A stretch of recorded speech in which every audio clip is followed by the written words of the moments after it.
Good morning बच्चों। आज की ऑनलाइन कक्षा में आपका बहुत बहुत स्वागत है। आज हम सब पढ़ेंगे पाठ 17 विराम चिन्ह।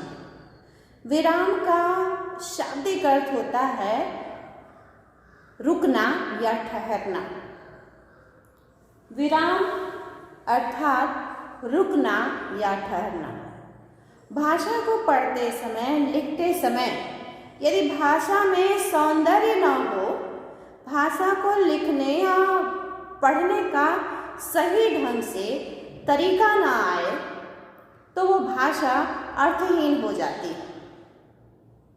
यदि हम सही ढंग से विराम चिन्हों के साथ उसका उच्चारण करते हैं, पढ़ते हैं और साथ में लिखते भी हैं, तब भाषा अपने सुंदर रूप में प्रस्तुत होती है। इसलिए हिंदी व्याकरण में विराम चिन्ह का अपना एक अलग ही महत्व दिखाई देता है और ये अपने आप में स्वयं कितना महत्वपूर्ण है, ये भाषा पढ़ते समय और लिखते समय हमें भी ज्ञात होता है।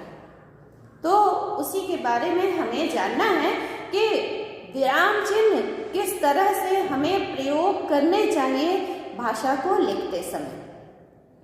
जब भी हम भाषा पढ़ें या लिखें तो भाषा के सहज रूप का ज्ञान होना अति आवश्यक है।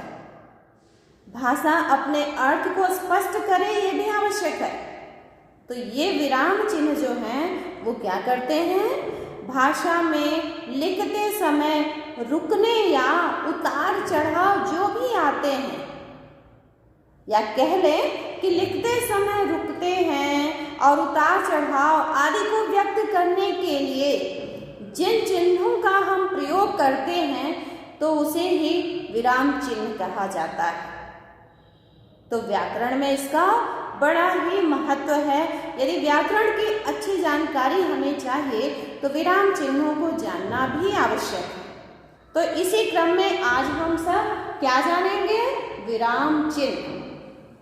तो सर्वप्रथम इसकी परिभाषा में आपको बताना चाहूंगी कि लिखते समय रुकने या उतार चढ़ाव आदि को प्रकट करने के लिए, लिखते समय रुकने या उतार चढ़ाव को प्रकट करने के लिए जिन चिन्हों का प्रयोग किया जाता है उन्हें विराम चिन्ह कहते हैं। स्पष्ट हो गया?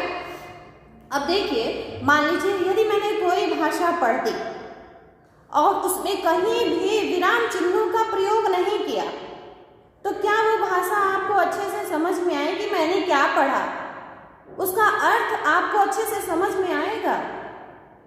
वो किस भाव से पढ़ा जाएगा ये समझ में नहीं आएगा, तो भाषा पढ़ने का अर्थ क्या है? अतः विराम चिन्ह अत्यंत ही महत्वपूर्ण है। आप लोग ध्यान से समझिए और सुनिए और इसे स्वयं पर भी लागू करने का प्रयास कीजिएगा।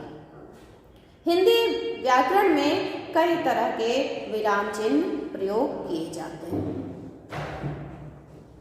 पूर्ण विराम हम जानते हैं कि पूर्ण विराम का प्रयोग करते हैं, अल्प विराम का प्रयोग करते हैं, अर्ध विराम का प्रयोग करते हैं, योजक चिन्ह का प्रयोग करते हैं, लाघव चिन्ह, शब्द चिन्ह, उद्धरण चिन्ह, प्रश्नसूचक चिन्ह, विस्मयादिबोधक चिन्ह, निर्देशक चिन्ह, कोष्ठक, हंस पद या त्रुटिपूरक चिन्ह, विवरण चिन्ह।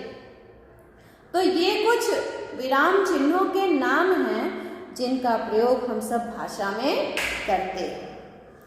अब एक मैं बात ये भी स्पष्ट करना चाहती हूँ कि जब भी हम हिंदी में अपने भावों को अभिव्यक्त करते हैं या अपने भावों को कहते हैं तो हमें कहीं ना कहीं कुछ विराम लेने की आवश्यकता महसूस होती है।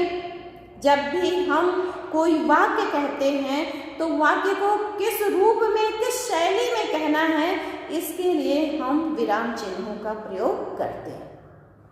तो वो विराम चिन्हों का प्रयोग किया जाना ही, उस स्थान पर रुकना या ठहरना ही वह ठहराव ही भाषा में सौंदर्य लाता है, सुंदरता लाता है और साथ में उसके जो अर्थ होते हैं उसको स्पष्ट भी करता है।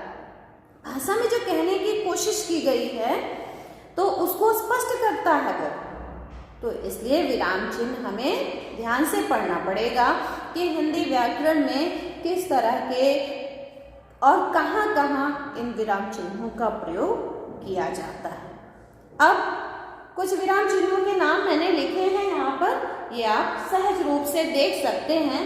और हम सब जब भाषा लिखवाते हैं या पढ़ते हैं या स्वयं भी लिखते हैं तो इन चिन्हों का प्रयोग आमतौर पर करते ही हैं। फिर भी अब कहाँ किया जाता है, कैसे करना चाहिए, इसको मैं बताती हूँ। पूर्ण विराम, इसका पूर्ण विराम जो है वो क्या है? जब भी कोई वाक्य समाप्त होता है, जब भी कोई वाक्य हम पूर्ण करते हैं उसके पश्चात हम पूर्ण विराम का प्रयोग करते हैं। जब कोई वाक्य लिखते हैं और जब वो वाक्य समाप्त होता है तो समाप्ति, वाक्य की समाप्ति पर ही हम पूर्ण विराम का प्रयोग करते हैं। पूर्ण विराम किस रूप में होता है? इस रूप में होता है, एक खड़ी पाई के रूप में पूर्ण विराम का चिन्ह हम किसी भी भाषा में, हिंदी भाषा में वाक्य की समाप्ति पर करते हैं। स्पष्ट हो गया? एक उदाहरण मैं देना चाहती हूँ। बाबा जी, यह घोड़ा ना दूंगा, यह घोड़ा ना दूंगा के बाद एक पूर्ण विराम लगाते हैं तो इसका प्रयोग हम वाक्य की समाप्ति पर कर रहे हैं, तो ये क्या हुआ? पूर्ण विराम। एक और उदाहरण है, दशरथ ने दृढ़ निश्चय कर लिया था, दशरथ ने दृढ़ निश्चय कर लिया था, मैं विद्यालय जा रहा हूं, तो हूं के बाद एक पूर्ण विराम लगाते हैं। वही क्या है? विराम है जहां एक वाक्य की समाप्ति पर लगाया जा रहा है। स्पष्ट हो गया आपको? अब दूसरा जो भेद है अल्पविराम। जब हम वाक्य को लिखते समय बहुत थोड़ी देर के लिए रुकते हैं तो वहाँ अल्पविराम का प्रयोग करते हैं। बहुत कम समय के लिए, बहुत थोड़े समय के लिए जब हम लिखते समय रुकते हैं तो अर्थात कहने का ये अर्थ है, जब थोड़े समय के लिए रुकने की बात होती है तो वहाँ अल्पविराम का चिन्ह लगाया जाता है, अल्पविराम का चिन्ह लगाया जाता है। जैसे एक उदाहरण मैं आपको प्रस्तुत कर रही हूँ। भारत भूमि, भारत भूमि, राम अल्पविराम, कृष्ण अल्पविराम, महावीर अल्पविराम, दयानंद अल्पविराम, गांधी जैसे महापुरुषों की है। अब यहाँ हमको बहुत देर तक नहीं रुकना है, बल्कि कम समय के लिए रुकना है, तो फिर हम किस विराम चिन्ह का प्रयोग करेंगे? अल्पविराम का प्रयोग करेंगे। भारत भूमि, राम, कृष्ण, महावीर, दयानंद, गांधी आदि का देश है। तो यहाँ हम बहुत कम समय के लिए रुक रहे हैं ना, तो ये क्या हुआ? अल्पविराम हुआ। और इसका चिन्ह क्या होता है? ये देखिए, इसका चिन्ह ऐसे लगाया जाता है। तीसरा है अर्धविराम। अर्धविराम, इसका चिन्ह होता है, ऊपर एक बिंदु होता है और नीचे अल्पविराम वाला ही चिन्ह होता है। अर्धविराम में क्या होता है कि पूर्ण विराम से कुछ देर कम, पूर्ण विराम जो पहला मैंने पूर्ण विराम बताया था, विराम चिन्हों में सर्वप्रथम मैंने बताया था ना कि पूर्ण विराम, तो उसमें एक वाक्य की समाप्ति पर लगाते हैं। लेकिन जो अर्धविराम है उसमें क्या होता है कि जब भी हम पूर्ण विराम से थोड़ा कम समय के लिए रुकते हैं या कम समय रुकने का जब बोध करते हैं, कम समय रुकने का जब हम व्यक्त करते हैं, तो वहाँ अर्धविराम लगाते हैं। वहाँ किसका प्रयोग करते हैं? अर्धविराम का प्रयोग करते हैं। जैसे एक उदाहरण है, अतिथि आ गए। अतिथि आ गए, अब यहाँ हमने लगा दिया अर्धविराम। वे शीघ्र चले जाएंगे। वे शीघ्र चले जाएंगे। अतिथि आ गए, अब हमने लगा दिया वहां वे शीघ्र चले जाएंगे। तो ये क्या हुआ? अर्धविराम। तो इसी तरह से अर्धविरामों का प्रयोग किया जाता है। एक दूसरा उदाहरण देखिए, जो चाहे करो। जो चाहे करो, अर्धविराम का चिन्ह लगाना है। बस हंगामा ना करो। बस हंगामा ना करो। जो चाहे करो, अब फिर उसके बाद अर्धविराम का चिन्ह लगाएंगे। वहां हमें थोड़ी देर रुकना है, या कह लें अर्धविराम से थोड़ा ज्यादा देर रुकना है, तो वहां हम लगाएंगे अर्धविराम का चिन्ह और फिर कहेंगे बस हंगामा ना करो। और अंत में वाक्य की समाप्ति पर पूर्ण विराम लगाते ही हैं। अब यहां देखिए योजक चिन्ह।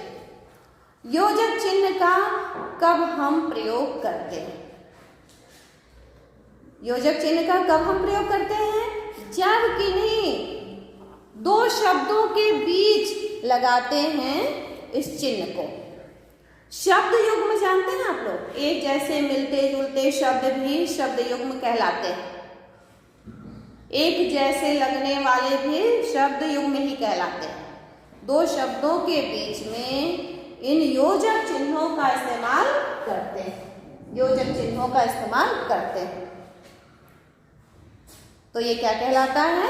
योजक चिन्ह। और तुलना वाले, तुलनात्मक जो शब्द होते हैं वो भी, जिसे कहते हैं छोटी सी, तो छोटी के बाद योजक चिन्ह फिर सी लिखते हैं।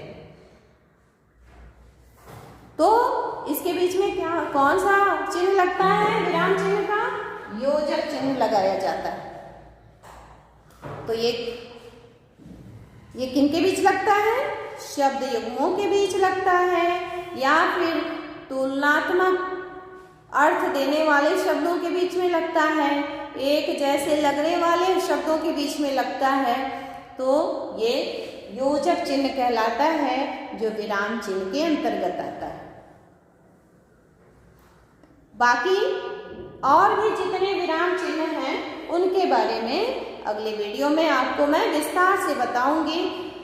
पहले जितना बताया है उसको पुनः एक बार अपनी पुस्तक से पढ़ें और समझने का प्रयास करें। अगले वीडियो में मैं आपको इसका एक्सरसाइज अर्थात अभ्यास के प्रश्नों के उत्तर और साथ में इसके जो और बचे हुए विराम चिन्ह हैं उनके बारे में मैं विस्तार पूर्वक जानकारी दूंगी।